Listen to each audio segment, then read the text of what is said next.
questions and answers, tensions rising, and more arguments. One man, one woman, one show. X-Ray. Airing live on Human Rights Radio 101.1 Abuja.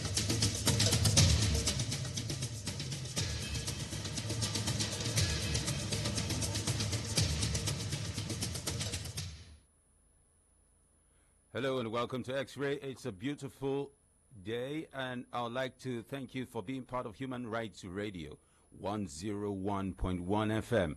On X-Ray today, we'll take a look at critical issues. And by the way, if you're just joining us for the first time, X-Ray is that program that starts from 9 a.m. in the morning until 10 a.m. And we try to take a look at, or a closer look at the top stories making the rounds across Nigeria and beyond. Today is the International Day for the Eradication of Poverty. And on the program, we will take a look at this topic and another topical issue across Nigeria, not too far away from Abuja, of course. I have the usual suspects. Barrister Idris Bawa is in the building. Thank you so much for staying with us and being part of the family. Good morning, Peter. Good morning, Nigerians. Oikeke Igado is also part of us this morning. Thank you for being part of the family. Thank you. We also have Olive Uweke. Go ahead. On the that's the part that is a bit difficult. Thank you so much for being part of the program. So, the observance of the International Day for the Eradication of Poverty can be traced back to 17th of October 1987. And on that day, over 100,000 people gathered at the Trocadero in Paris, where the Universal Declaration of Human Rights was signed in 1948 to honor the victims of extreme poverty, violence, and hunger. They proclaimed that poverty is a violation of human rights and affirmed the need to come together to ensure that these rights are respected. If we talk of poverty, coming back to Nigeria, coming back home, poverty, how do you define poverty generally? Let's start with Oikeke. Well, poverty can have different meanings to different people, but basically it has to do with lack of access to the basic things that we need in life: shelter, food, and the other things, health facilities. What are those basic things that we need in life to survive? Do we have those things?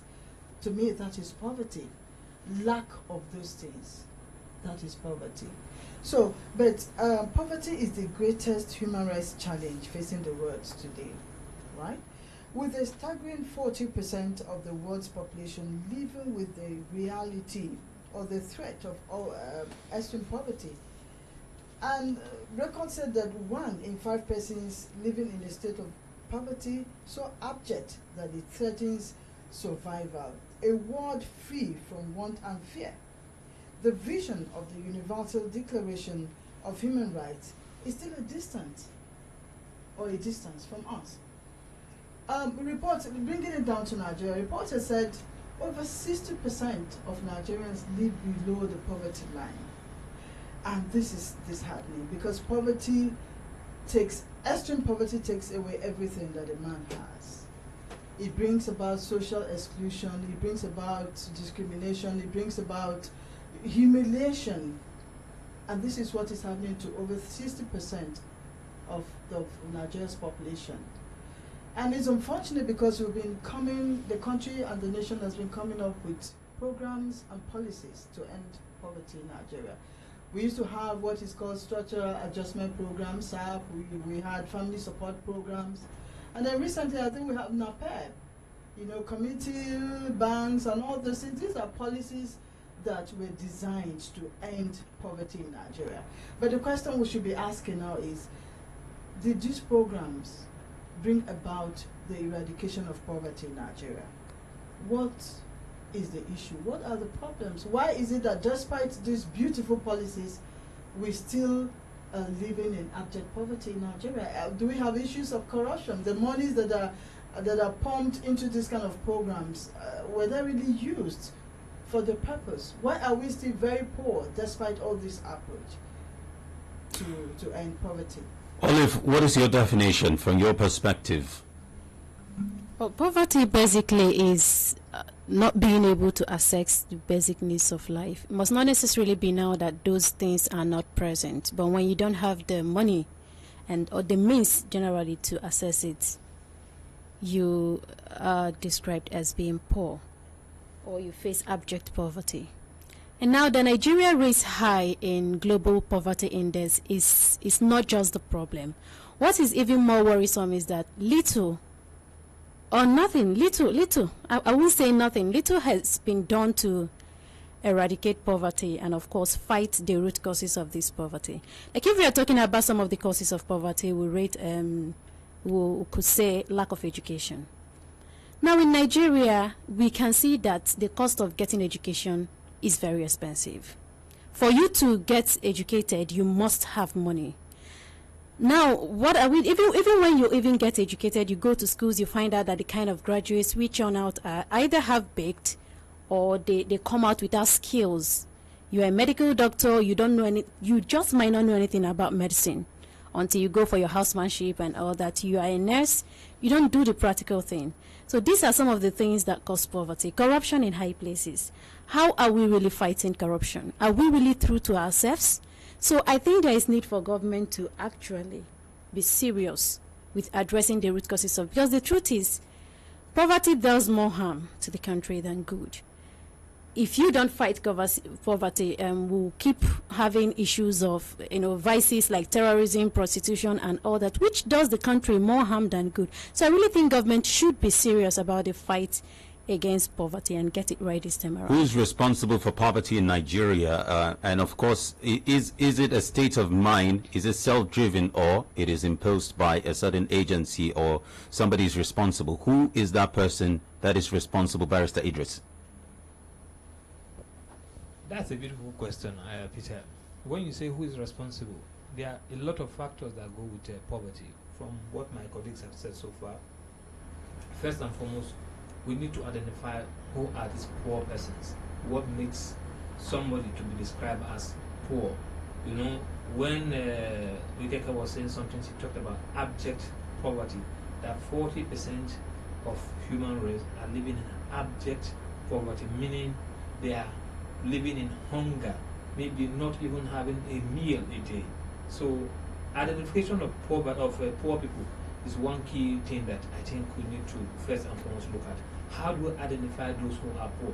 One of them is having access to education, having access to food, quality food, having access to shelter, having access to medical facilities, having access to quality education. All of these are things that you can look at when you talk about poverty. Remember, Wikeka was saying something. We had some beautiful documentation, need, seed, and even lead. National. Sorry, I can't give you the meanings of those. We have need, we have seed, we have lead, both at the federal level, the state level, and local government level. All of this were a beautiful document that speaks about how to deal with the issue of poverty in Nigeria. When you say what causes poverty, I think basically every government has basic obligation or responsibilities. One, duty to promote, duty to protect, and duty to fulfill. Promote what? Promote that people have access to all of these things we are talking about, because they are human rights issues. Poverty is purely a human rights issue. Not having food, you are denying the person the right to health. Or when you are denying that, you are denying the person the right to life. So all of these are human rights issues. So it behooves on the government to provide those basic facilities. There's a document that I would like every Nigerian to have access to. They call it Human Rights Approach to Poverty Reduction. It's a United Nations document. What you can do is read it and take those that we feel are important, that we can adopt and adapt within our own sphere here, and see how we can use them. That document speaks about how you can identify poor people who are there and all of that. There are about 8 goals that the document listed. So when you look at all of this, you see that the government has a great role to play to addressing the issue of poverty. And to start with, we need to look at our educational system. People should have access to education, because that's the way you can liberate everybody from the shackle of this poverty and all of that. Once you have people educated, they can provide the means by which they can sustain the society. We are talking about agriculture every now and then. Agric can provide for us all the basic things that we need in this world. We are talking about industrialization. Education can lead to industrialization. Having access to basic necessities of life. So it's all part of all of that. Then when you talk of all of this, the health sector is key. Some weeks back, or even recently, we are still talking about monkeypox. These are challenges. The persons that are affected by this monkeypox mainly are those who are poor. So you can see that it's a right issue. When you go outside that, the issue of even rights to development, having good roads, having a good building, even right to potable water itself, which is very essential, is a human rights issue. All of these are issues that deals with, talk about poverty, how to eradicate poverty. So when we're looking at poverty, there's a whole lot of issue that one has to deal with. What about insecurity? I mean, we know that in the Northeast, for instance, a lot of people have been forced through migration because of the insecurity in the Northeast. Are those people poor or not? I mean, is that a self-induced insecurity situation? Yeah, is it the government's responsibility? Or, I mean, because we're talking about blame on the government when it comes to issue of security and insecurity. Honestly, let's not forget again that it says that this is a right. Yeah, it is. You like I said, for every right there are responsibilities. What are we doing as a society? A family is a unit of a society, and once things are down within the family, it goes out to the society, and that is where we. But when the statement, the proclamation, I mean, let's go back to the document again. The proclamation says that poverty is a violation of human rights, and it affirmed the need to come together to ensure that these rights are respected. Now we have a situation where there has been attacks in the Northeast, for instance. Obviously, people have turned from homeowners to IDPs. Now, if these people have had to go through that, who is to be held responsible in that sense? Because again, it is a violation of their human rights. Yes, Peter, I agree with that statement. I'm looking at it from the global perspective. Before, what happened in the Northeast? How did it happen in the first place? What was the cause? It's a failure within the family. Once you can't have control over your child, then the child can start doing things that are not normal, and it goes to the society. So parenting is one way that we can address some of the challenges when we talk about insecurity. People are into drugs today. Is the government giving them the drugs? No. They get money from their parents and use it. So parenting is part and parcel of a society. A family is the unit of the society. Once the family is bad, be rest assured the entire society will be affected. So we have to, the government has a role to play, no doubt about it. But we as parents, citizens, we have a whole lot to do when it comes to issue of insecurity. It's a human rights issue. But when you look at it from the broader aspect of it, now it has happened in the Northeast. People are talking about, not having access to food, not having access to quality water, no access to education. It behoves on the government at this time to make sure that all of these things are provided within that particular, environment. And again, there is something we call progressive realization of rights. Once something like this happens, like what is happening in the Northeast, the government will take it one step at a time, because you can't deal with all the issues at the same time. If you want to address the issue of sanitation first, you provide toiletries, and all of that, that takes care of that. Then you talk about water will go with it because you need to use water to make good environment. Then the next step, that sanitary can take care of a lot of things health-wise. Then you take the next level, and that next level could be education, providing schools and all of that. When it comes to issues surrounding IDPs, taking care of them, I think there is need to be more strategic plan by those who are involved to dealing with issues like that, so as not to escalate and make it. And any progressive approach, or it should have some sort of dimension to reviewing some of these things. Today, poverty has taken a different dimension. We know that farmers, we've mentioned this before, are no more able to go to the farms because of the attacks. This wasn't the case in the past. In the past, it would have been just a normal crisis. It has taken a different dimension. What do you think about that? Yeah, and that's why things are getting worse for it. Because the situation that we found ourselves before, it's not the same thing now. Things have gone the other way, which is the negative, the worst or the negative ways. Before, at least we could go to our farms, comfortably and make sure that we have food. Farmers use their farming to train their children, send their children to school, feed their children, accommodate their children. But if they can't do that now, it's the same poverty we're talking about. So the situation is a combination of everything. We need to tackle them one after the other, just like Bauer said. But there is a need, especially because when we talk about poverty, it exists more. No, I can't say more. It exists a lot at the rural levels.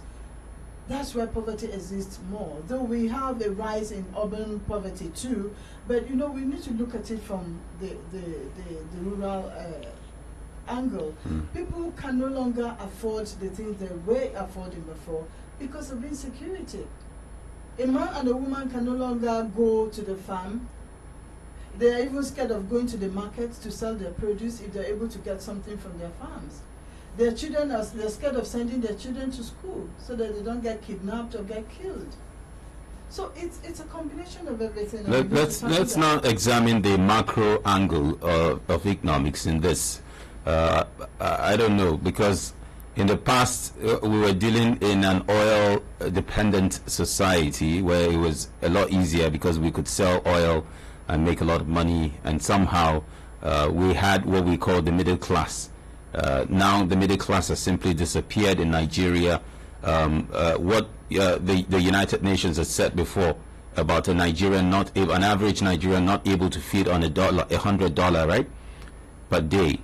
$1, I beg your pardon. Do you think we can feed on even $1 now? Things have degenerated. Possibly in cents now. I don't want to even go to even the issue of cent or dollar, all of that. But the truth is that people are really going through hard times. Whether those you think are very rich, they too are crying now. It's not as a result of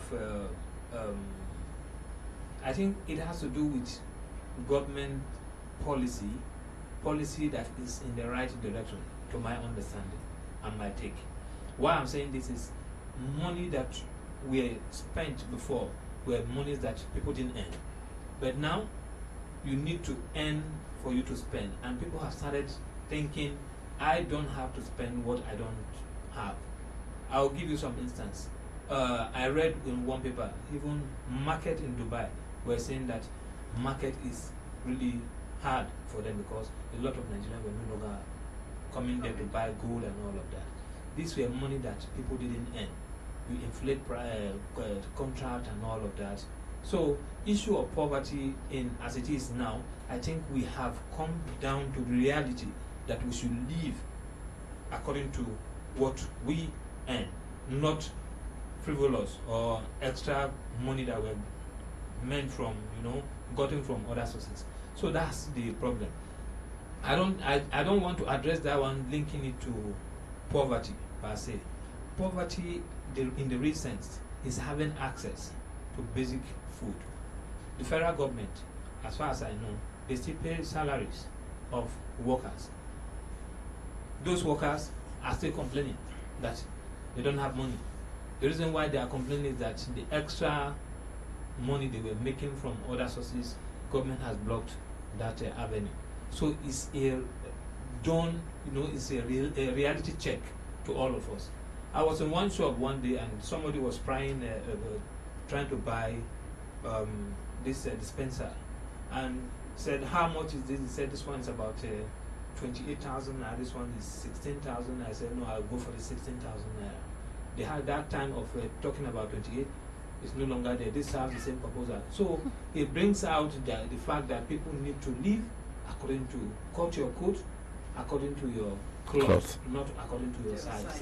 Okay. And still on the issue of poverty eradication, I think there is also need for us to touch on the, ways citizens like you and I can contribute to, eradicating poverty in the country.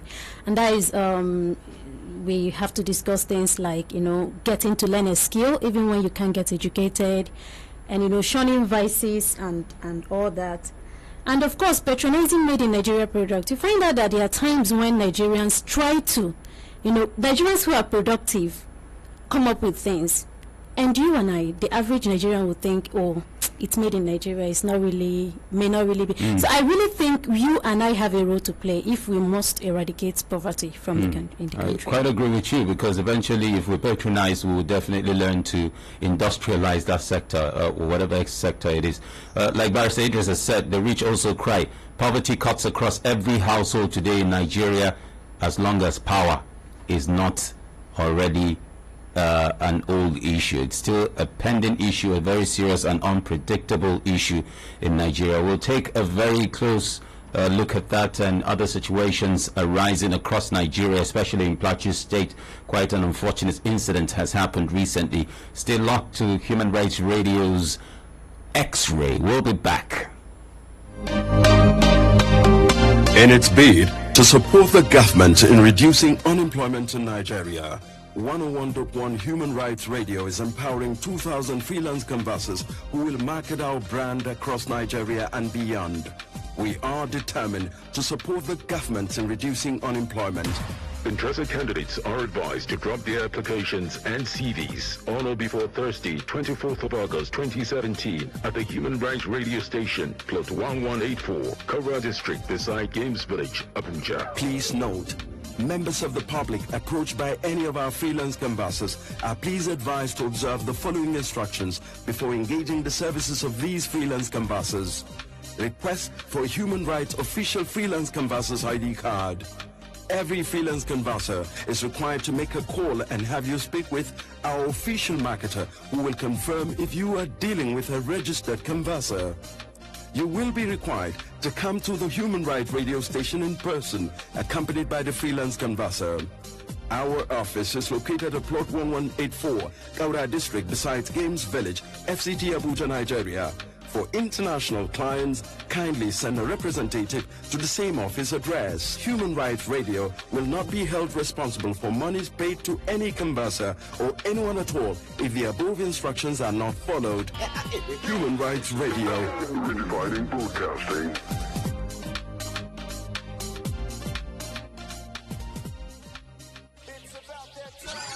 This is Human Rights Radio 101.1. Redefining broadcasting.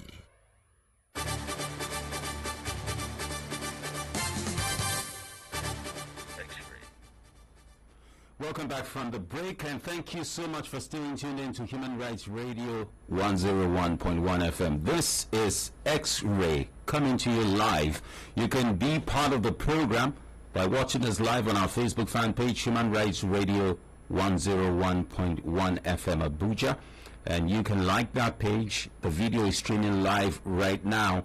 Watch our analyst in the building, and of course, if you want to see what we're doing, it will be a great honor to have you join us and also contribute on the Facebook fan page.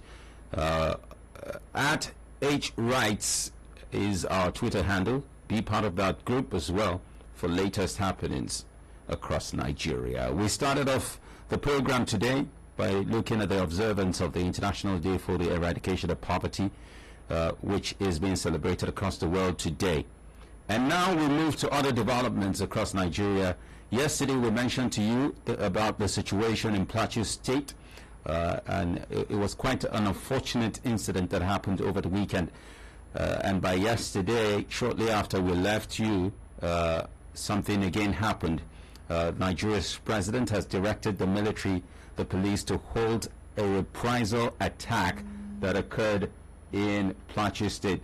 President Muhammadu Buhari has directed the military and the police to put mechanisms in place to ensure that there is no reprisal attacks in Plateau State.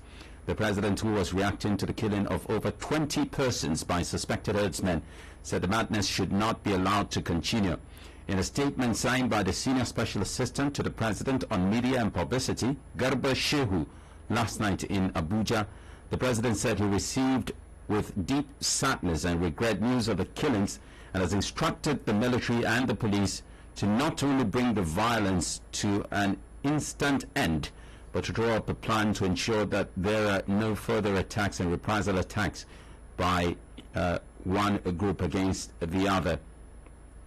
This comes as the remains of the 27 victims of the latest attacks who were massacred in their sleep by suspected herdsmen were being given a mass burial amidst wailing and outpouring of emotions in the village. So let's correct an impression. Was it that there was a reprisal attack, or the president was trying to avert one? Let's start with Oikeke. Well, after the first attack the other time, the reports said that why people who ran and hid themselves in a camp in a primary school, so a gunman sneaked in and then started spraying and killing people again. You know, these are people who ran away from their homes as a result of the previous attack, and then they decided to find refuge in a primary school where they were kept in an IDP camp. And then the thing is, there were even military and police officers there guarding them, but you know, in the early hours of the day, the gunman came and then attacked again, and so many people were killed. And this is what we're saying yesterday. It's unfortunate. We need to build the capacity of our security agents. These guys need to be built, and they need to be trained, they need to be given the right equipment to defend the people.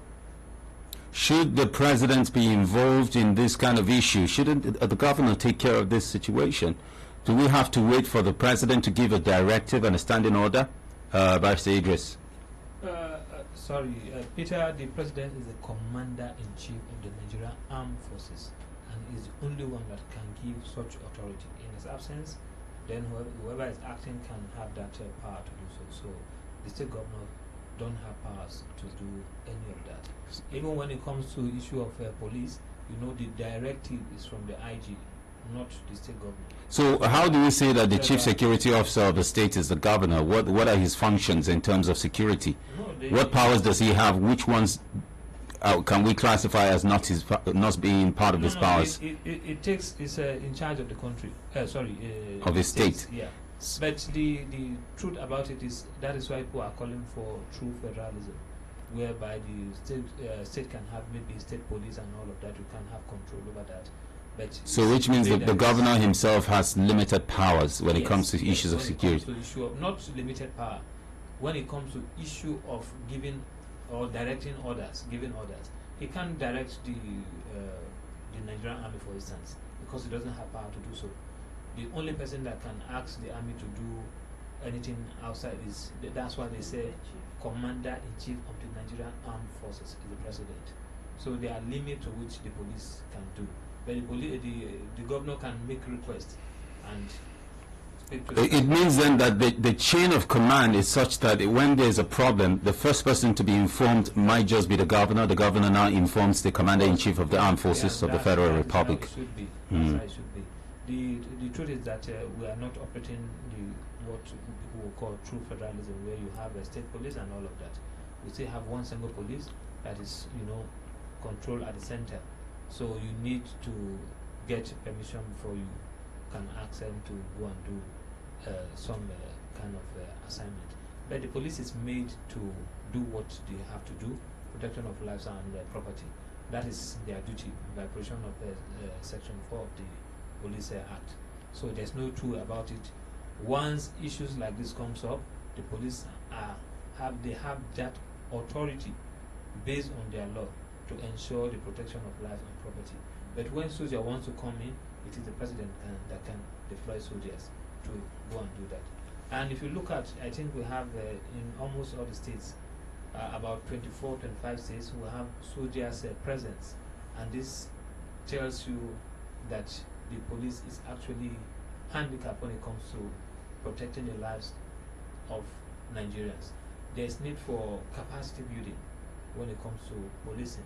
And very importantly, community policing is the way to go, because they need to have information. They need to work with the locals, communities, for them to get information about certain happenings. If we really go into community policing, the reprisal attack we're talking about, they will get wind of it and know how to go about it. So it has to do with using the locals within those areas as police officers so that you can give them information. We need a kind of a reorientation of our psyche, both within the police and even the communities. I think once we are ready to do that, things will come back. Olive, do you agree that the Nigerian Army, the Nigerian Armed Forces, has the capacity to nip this in the bud? I mean, owing to the fact that we've seen their capacity in the Northeast. Yes, of course they can. In fact, what is happening in Plateau State is something that should not even happen in this country, especially in this age and time, when we have an active, security. We have an active armed force. Our security operatives are equal to the task. To be honest with you, this is something that should not even happen. I mean, how do you explain 29 people being slaughtered in their sleep? Like I said yesterday, I think we really should be serious, about the issue of security in this country, and we really need to place value on human lives. This is our security is vested with the responsibility of ensuring that human lives are being protected. We shouldn't even be talking of this after it has happened. There is intelligence gathering. I think this should not even happen in the first place. And I also think that statement should have touched on the issue of ensuring that perpetrators are being brought to book. Because from what you read, the only thing I saw there is that, no further reprisal attack and, and all that. Mention was not made about, bringing perpetrators of the acts to book. And I think I think that one is an express statement. But once any person is arrested, but rest assured the law will take its course, because people's lives are involved. What I keep saying it, and I think I'll repeat it. I think we are failing in our duties as parents, because the family is the unity of the society. Once the families are down, be rest assured the entire society is going to be affected. If you look at the rate of divorce, the rate of inhuman treatment, we are talking about defilement, we are talking about rape and all of that, perpetrated by people who are within the family and all of that. Issue of incest, father going. These are all problems that have made let's not also forget that there are people who were properly raised but got depressed and disenchanted because of the lack of what they believe. We're talking about the rights of humans and the rights against poverty.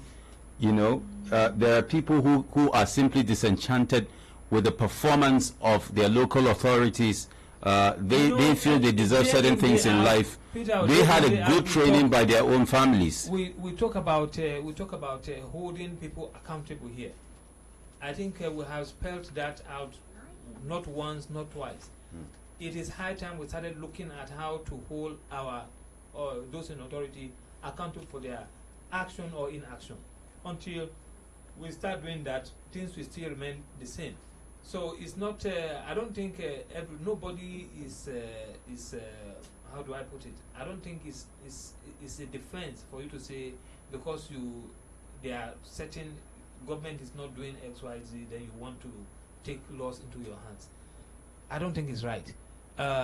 We have people who've been graduate for years, not working, and they've decided to take the challenge of learning another trade. I think my colleague Olivier spoke about that earlier. And if you want to really look at it, yes, things are difficult, But people are pulling through. People are making headways, looking for alternative. It's about thinking outside the box, not leave your comfort zone. Go to that zone that people. Nigeria is massive. It's one of the largest economies in the world. It's for people to identify their potentials and hit it, and sky will be your limit. All right, so leave your comfort zones right now. Don't take the laws into your hands, but take your phones into your hands right now and call us up. Be part of the discussion on X-Ray. It's 081 89 99 1011.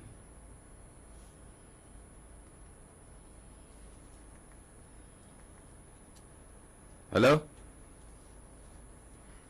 Good morning. What's your name? Where are you calling from, please? Hello. Yes, I can hear you loud and clear. My name is Ifeanyi from Buhari. All right, Ifeanyi, you're welcome to the program. All right. Go ahead. Poverty in the land is the bedrock of all that we are experiencing. When there is hunger, there is no growth. Because it is only when one is fed and not hungry that you can think of these things to do for himself and for the country. The essence of all this, the problem, making around every now and then, planning healthness, murderers, class of farmers, and all that. These are all things as a result of poverty and hunger. And the worst poverty that Nigerians suffer is the poverty of the brain. When we are not informed, we are deformed. A lazy person who has no information, ideology, or intelligence can do anything. That is why our youth are easily the worst. To take on, to take love into their hands, to do all sorts of things. I don't know where our security people is taking us to this country. Where are the 20,000 policemen, police officers that were recruited recently? Where are they? In our localities, we don't find policemen. To go to police station, you discover there are just 6 persons or duty of 4. Sometimes women and all that. Sometimes we go to our police stations, we don't see arms, they don't even have fuel in their vehicles. What are we really talking about? Let our leaders look what and fix the economy of Nigeria. And until this is done, we will go to battle with security problems, life problems, everything we experience in this country is because the government has not tapped down to bring out modality for how to fix the economy of this country. Let them help us. No big man is only paid this way. It is only the poor masses who are at the receiving end. We are begging this government to help us. Thank you and have a wonderful day. Thank you, Ifeanyi, for your contribution on the program. Truly appreciate you calling us and being part of this discussion as well. Go ahead and call us up, be a part of our discussion on the program. Hello? Hello? Good morning and welcome to X-Ray. Hello? We can hear you. Go ahead, please. Good morning. Good morning. My name is Peter Kundum. All right, go ahead, please. I'm hearing this program. I'm so excited. Okay. Yeah. What I want to say is my family. I need an assistant. Okay. I have 8 children, and I am doing restaurant business. Where I used to sell my food, they have collected it from me because okay, let me just quickly give you an advice. Can you please write officially and bring it to our office, please? Oh, okay. Yes. I I don't know what I can do. If all my children that are in school, except the one that is in my hand. All right. That's where I am helping my. We lost that call. Unfortunately, I think our credit finished or something. But please feel free, if you can hear us, write officially to the office, address it to the ordinary president. We'll get it across as soon as it gets to us. Hello. Hello. Good morning. Welcome to Human Rights Radio. Hello. Good morning. My name is Peter. Good morning, Peter. Your name is. My name is Muhammad Kabir. I'm calling from Nepal. Muhammad, you're welcome. Yeah. See, my regards to your guests. Yeah. All right. They done well on the topic. Okay. May God bless them. Amen. You see, the issue of poverty in Nigeria. Quite all right, Nigeria, we are facing some challenges in terms of poverty level. And this is being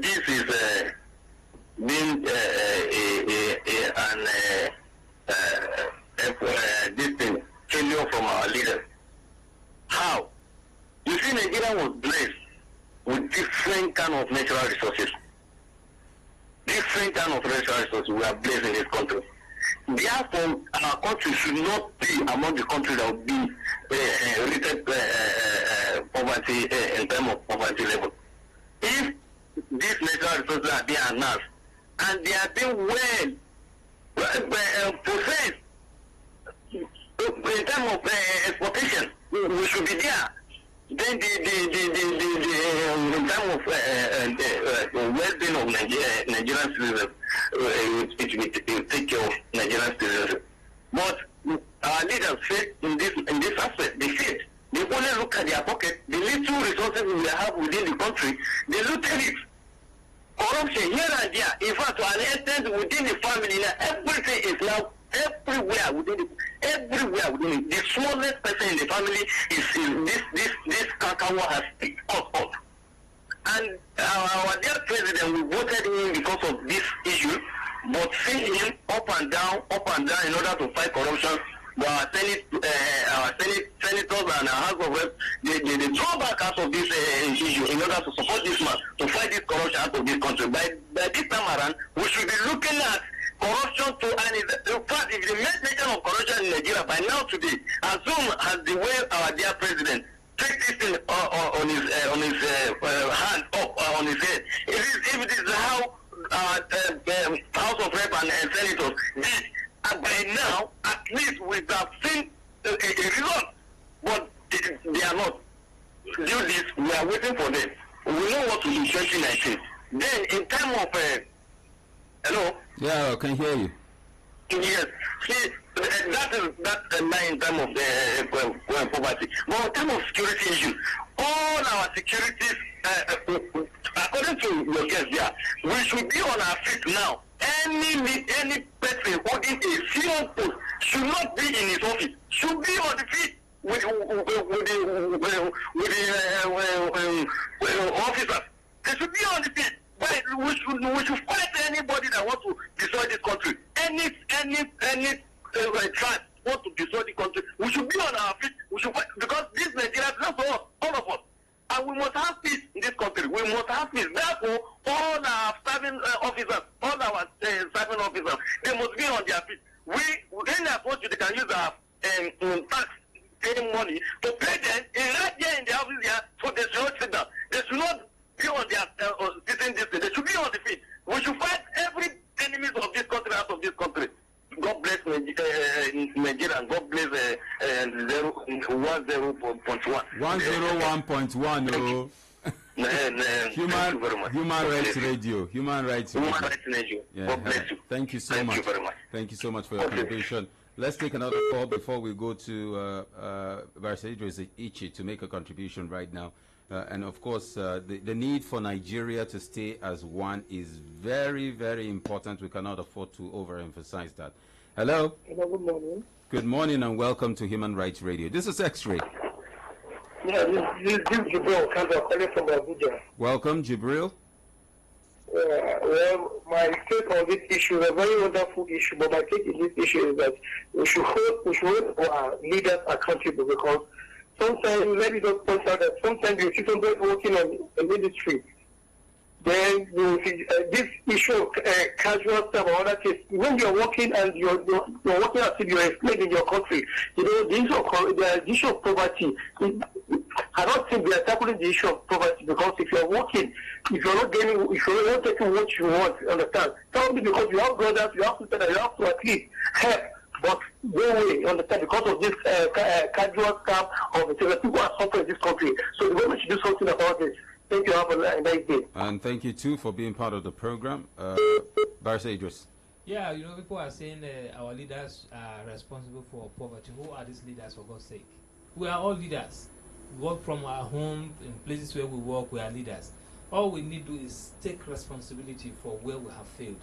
I think generally, when we look at the whole issue, we all have a role to play. That is where I'm coming from. Okay. When you want to address poverty, there are certain basic criteria you need to put in place to addressing poverty. How do you identify the poor? Who are the poor? There are mechanisms of doing this. And I think the government should, try and put all of this into... all right. Hello. Hello, good morning. Welcome to X-Ray. Tell us your name and where you're calling from. My name is Kindly put off your radio set, will you? Okay. Now you can go ahead. Yeah, I'm interested to join in this discussion. All right. My concern, before now, the signing of Mr. President has been very worrisome. And according to the man that I have spoken, he's not even bothered to address the issue of getting those herdsmen arrested and bringing them to book.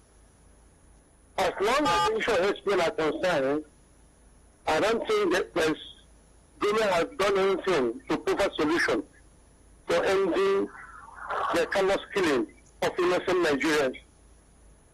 How can you imagine citizens who are not at the war time? There is no war in Nigeria, and we are being told that in the dead of the night, some persons, for reasons we are yet to know, for whatever reasons for that matter, and could go on to slaughter them, and then life goes on in Nigeria.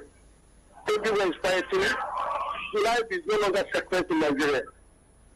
So I'm begging you, those of you that have voices, to talk to this current government. They have not done enough at all. But let's also remember that this problem has started even before this government came. We remember even in that same Plateau state, a senator died as a result of having gone to visit a community during one of the attacks. So let's not blame it on just a current government. It's a long-standing problem that has existed. I agree with you. When I mean current government, I mean the killings all over the country by the herdsmen. All right. It's not just in there. You are right. Yes. The issue of Plateau. But at the same time, sir, when would the issue of Plateau state be an issue that we just wait with a wave of our hand, that we cannot provide solution? Okay. It doesn't mean we do not know who these killers are. All right. Where they are coming from. What are the reasons for the killings? That successful government have to encounter it and then become an issue in every successful government. Then can't we bring it an end?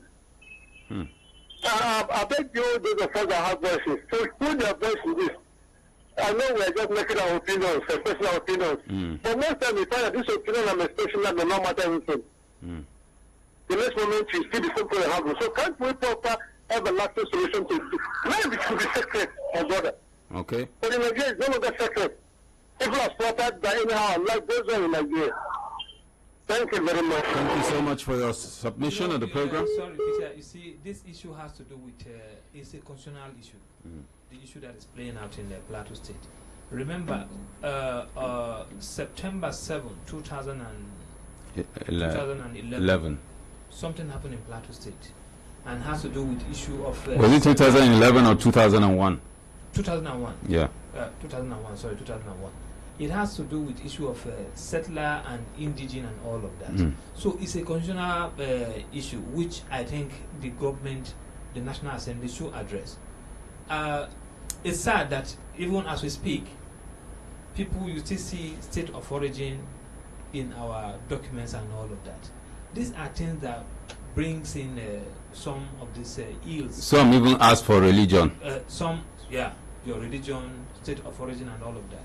If you really want to deal with issue, state of residence, and every person should, you know, we are, let's look at ourselves first as human. This is my concern every day. Okay. It's not my making that I was born and bred where I was. It's not my making that I'm in Nigeria. God decided that He wants me to be in Nigeria. That's why He made me one. If God had choose to make me from maybe Sudan, from Gambia, anywhere, He would have so designed it. So for the fact that I'm here, I'm in Nigeria, and we should look ourselves as that, not ascribing ourselves to one religion, one tribe, or one state, all of that. So we need to look at this holistical way to addressing some of these. All right, so final comments from you, OKK, because we're running out of time. I think we need to also build our youth at the community levels, especially these youth that are used to carry guns to kill one another. We need to sensitize them and build them to the point that they can say no. I'm sure they don't just wake up to carry guns. Somebody must have gathered them. They must have been briefed. So many things would have been said to them. If we can bring our youth, especially at that level, to the point that they can say, no, we do not want to kill again, I think that will help a lot. And we need to build the capacity of our military. Have we prepared them to face this kind of security threats? If we have not, then we need to do that. Because a situation where people are being guarded by our military and then they are still being slaughtered under their watch. It is not their fault. I don't know what happened, but we need to build their capacity and increase our intelligence gathering. It's very key. Olive? Yeah, mine would just be on the issue of herdsmen attack, and it will be in reaction to what one of the callers said. I think there is need for us to separate the actions of a group of people from their ethnic nationality. Someone mentioned something like Fulani herdsmen. I want to believe not all Fulanis are herdsmen, and not all herdsmen too are Fulani, so we really need to do that. Let's remember that we're all Nigerians and we deserve to live together. Don't forget again, we have just one life to live. All of us will find a way out eventually. But remember that this is Human Rights Radio 101.1 FM. We are here in SECT to redefine broadcasting. Do have a lovely time ahead, and much later it will be time for our Hausa program, flagship program, Zauren M. Majalisu de N. Siyasa. Have a great time. My name is Peter.